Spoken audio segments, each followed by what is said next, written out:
সংস্কার প্রতিবেদন থেকে তৈরি হবে নতুন বাংলাদেশের চার্টার। তার ভিত্তিতেই নির্বাচন হবে বলে জানিয়েছেন প্রধান উপদেষ্টা অধ্যাপক ডক্টর মোহাম্মদ ইউনূস।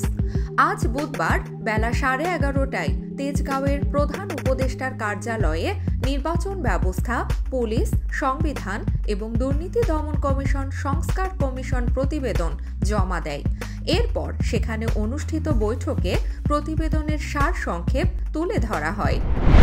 পাঠ্য বই থেকে আদিবাসী শব্দযুক্ত চিত্রকর্ম বাদ দেওয়ার প্রতিবাদে পাঠ্যপুস্তক ভবনের সামনে অবস্থান নেওয়া শিক্ষার্থীদের ওপর হামলা চালিয়েছে ওই চিত্রকর্ম বাদ দেওয়ার পক্ষে অবস্থান নেওয়া অন্য পক্ষ।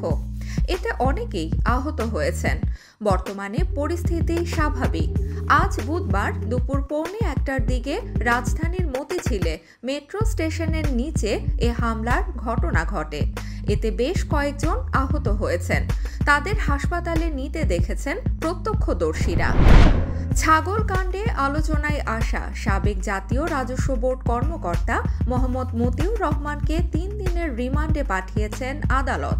একই সঙ্গে তার স্ত্রী নরসিংদীর রায়পুরা উপজেলা পরিষদের সাবেক চেয়ারম্যান লায়লা কানিস লাকিকে কারাগারে পাঠানো হয়েছে। আজ বুধবার গ্রেপ্তারের পর তাদের আদালতে হাজির করা হলে ঢাকা মেট্রোপলিটন ম্যাজিস্ট্রেট নাজমিন আক্তার এই আদেশ দেন। চোখে ময়লা জাতীয় কোনো বস্তুর অস্তিত্ব টের পেয়ে হাসপাতালে শিশুর চিকিৎসা করাতে এসেছিলেন বাবা মা, কিন্তু অস্ত্রোপচারের সময় ঘটে বিপত্তি।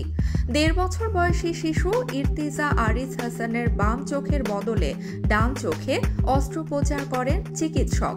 পরবর্তীতে দুঃখ প্রকাশ করে আবারও বাম চোখে অস্ত্রোপচার করেন চক্ষু বিশেষজ্ঞ এবং strabismus surgeon doctor শাহেদারা Begum.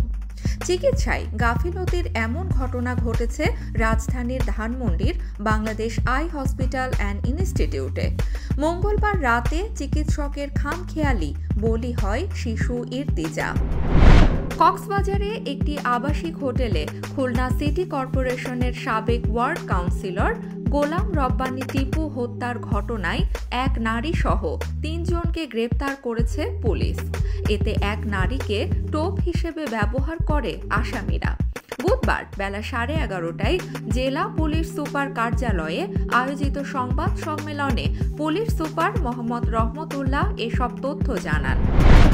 Tulip পদত্যাগ করার পর এবার নিজ দলের সদস্যদের তোপের মুখে পড়েছেন প্রধানমন্ত্রী স্টারমার। সংবাদ মাধ্যম দ্য গার্ডিয়ানকে এক লেবার এমপি বলেছেন, টিউলিপকে মন্ত্রী বানানোর সিদ্ধান্ত ছিল আত্মঘাতী গোল। সবাই জানত বাংলাদেশের রাজনৈতিক ব্যক্তিবর্গের সাথে তার সম্পর্ক ছিল, যাদের অনেক ক্ষমতা ও অর্থ আছে।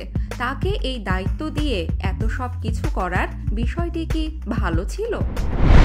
যুক্তরাষ্ট্রের লস অ্যাঞ্জেলেসে চলমান দাবানল ভয়াবহ অবস্থায় পৌঁছেছে। বর্তমানে 7 লাখেরও বেশি মানুষ মারাত্মক ঝুঁকিতে রয়েছে।